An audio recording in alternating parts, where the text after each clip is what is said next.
Howdy there! Well, my computer is now fixed. Fixed it Saturday afternoon. It's actually now Monday. I kind of took yesterday off for not doing anything out here. Anyway, he's fixed.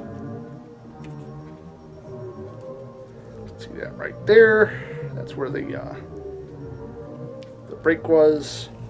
You can see a little bit better on that side.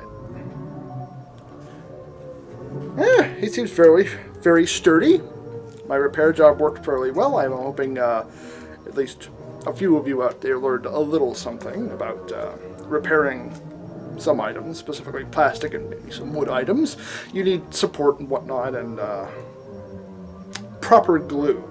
Might have to put a little bit more in there. And I think that'll do it for this particular video. I don't really have anything to say on my other projects, except I had to order more of these guys.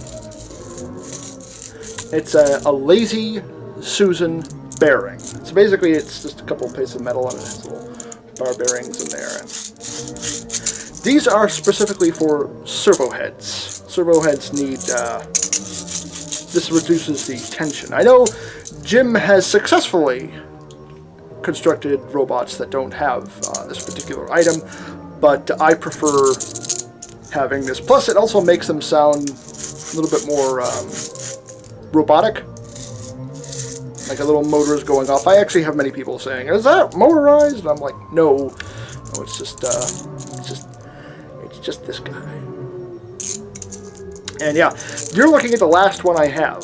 Well, technically, I do have another one, but this one's kind of damaged. This was Norm's. Now it's see, I cut the quarters off because I thought I had to. And I did kind of for it to work with the original design, but yeah. So yeah, if I'm going to be making more servos, which I hope to be doing, I'm going to need more of these. Now, how did I know I would need these for a servo? Well, that's pretty easy.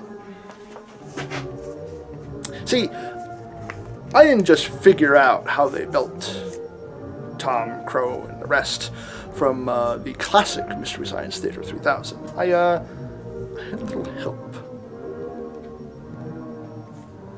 Yes, this is the official Mystery Science Theater 3000 bot building booklet. This is a bit of a holy grail for some.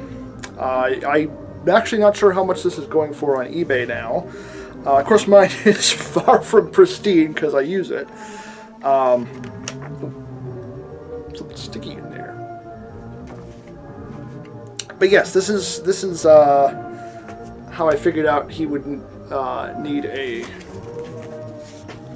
ball bearing, Susan, a lazy. This is how I figured out they need a Lazy Susan ball bearing joint thing.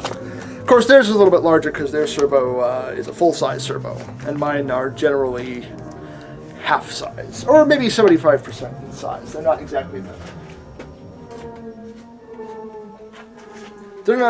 big. The ones I build tend to run a little bit smaller. They're easier to carry, they're lighter, they're easier to build, mostly because I have more servo heads. Although actually, now that I think of it, I do actually have plenty of materials to build full-size servos, which I really should build a few of those. Because here's the thing, I never actually have built a full-size servo. I have parts and whatnot. I even have worked on a quasi sort of kind of show more accurate version of servo, full size, and I need to have the original colors and whatnot, but I never actually got around to finishing him.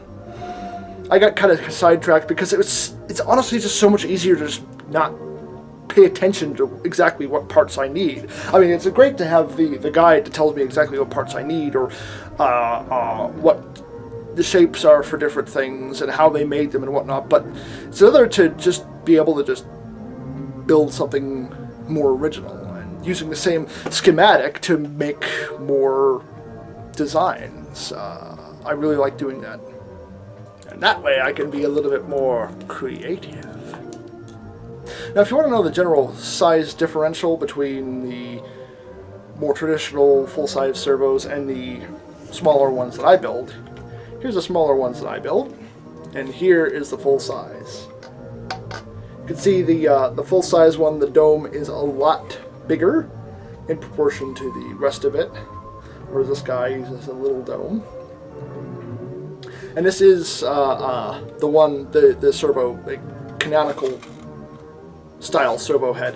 It has an extra cap, but it's close enough. Basically, my canonical version of servo was going to be close enough. I still might eventually finish him, but for right now, I'm a little busy with other things. So, and I think that'll be it for this video. So this was kind of fun, nice little diversion. I might do more of these. I might do a full build of a servo or two. Maybe not Norm, because he's a little harder to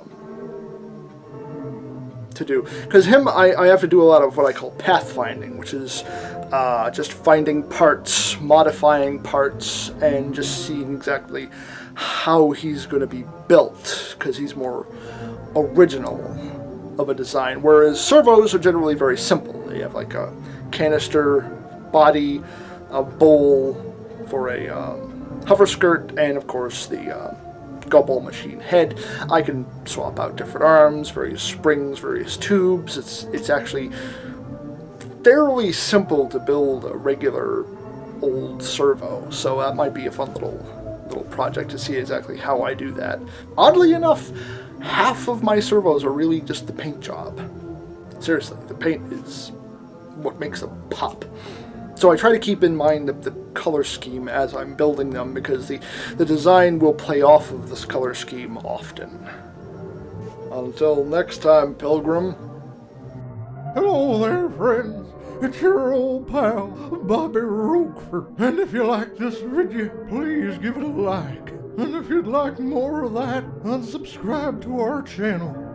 And if you didn't, well, I don't know what to tell you. But we do have more videos over here if you want to see more of what we've already got up.